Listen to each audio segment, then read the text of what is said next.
Burkina Faso once had a reputation as being a relatively calm area in an otherwise restive Sahel region until it was hit by attacks linked to jihadists nearly a decade ago. Now, a surge in attacks in the West African nation has caused hundreds of thousands of civilians to flee their homes, many of them now seeking asylum in Ghana. As CGTN's Nabil Ahmed Rufai reports, Ghana's refugee board is calling for more humanitarian aid to support the refugees from Burkina Faso.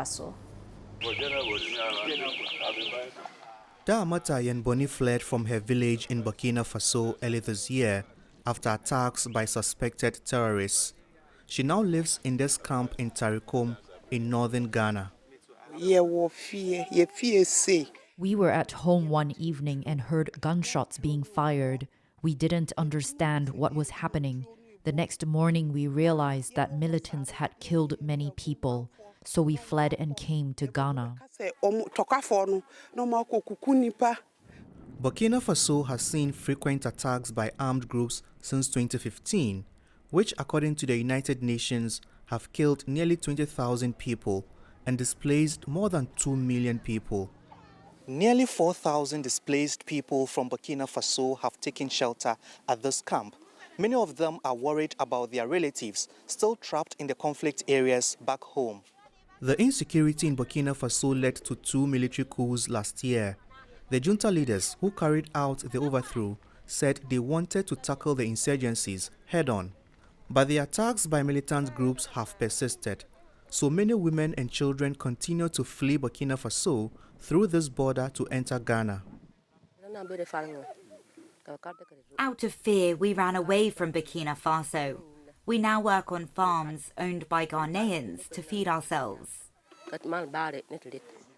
Jibrila Isaka is the chief of this village, hosting some asylum seekers from Burkina Faso. Some of the refugees don't want to go to the camps set up by the UN and the government of Ghana. They want to live in this village and work on the farms, but we are unable to build houses to accommodate them. So they sleep in the open, which is not safe. Burkina Faso is the world's most neglected crisis, according to a report released by the Norwegian Refugee Council last year. A lot of the time, the donors tell you where you should take the money to. And so they can give the money to UNHCR, but they tell them take it to Ukraine or take it to Gaza, go and assist people in Chad. So those are some of the complications that come and the conditions that come with funding. And for some reason, the Burkina situation has not been prioritized.